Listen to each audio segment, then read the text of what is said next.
Salut les amis, je suis honorable Milofi, député à l'Assemblée nationale du Bénin, élu de la 6e circonscription électorale et Calavi Souava Zé. La revue de référence en matière de droits de l'homme aujourd'hui, c'est World Justice Project. Avant l'avènement de ce régime, nous avions occupé 79e place. Aujourd'hui, nous sommes à la 91e place. Ça veut dire justement que nous avons été déclassés. Ça veut dire que les libertés d'expression, ça veut dire que le droit de l'homme a régressé en République du Bénin aujourd'hui. On ne respecte plus les citoyens.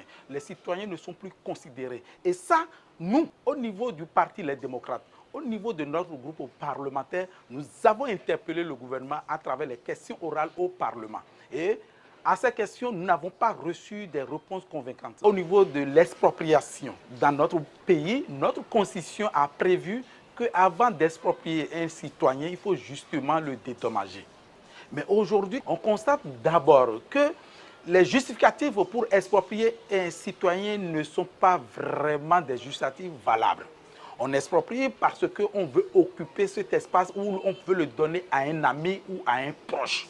Et puis aujourd'hui, on le fait parce qu'on veut faire du Bénin un pays de businessman. Et aujourd'hui, qu'est-ce que nous avons fait au niveau des députés, les démocrates que nous sommes? Nous avons fait le déplacement sur le terrain.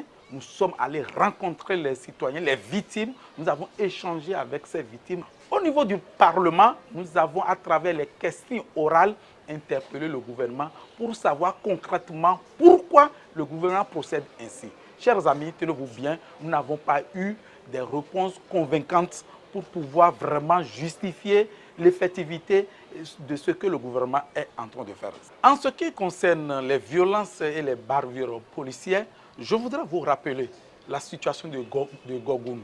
Vous savez très bien qu'à Gogounou, la police a tiré sur 2 citoyens. Le premier citoyen est mort sur le champ, le deuxième à l'hôpital. Lorsque nous revenons à Dioum, le même cas s'est répété là. Nous avons perdu un citoyen aussi là. Si je reviens au niveau de ma circonscription électorale, le jeune Hunga qui a été abattu sans vraiment des raisons, jusqu'à présent, nous n'avons pas une explication claire du gouvernement. Par rapport à la liberté d'expression, au niveau de Reporters sans frontières, nous avons aussi dégringolé. Et quand je prends par exemple Soleil FM, Golf TV, Sika TV, chers amis, mon objectif en s'adressant à vous en ce moment précis, c'est pour que ça ne se répète plus, c'est pour que ça ne vous arrive pas, c'est pour que ça n'arrive plus aux citoyens béninois.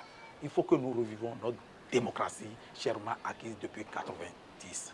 C'est votre droit d'avoir la vérité, la vraie version. Et c'est notre devoir de vous servir la vérité. Ensemble, il faut que nous combattons cette injustice.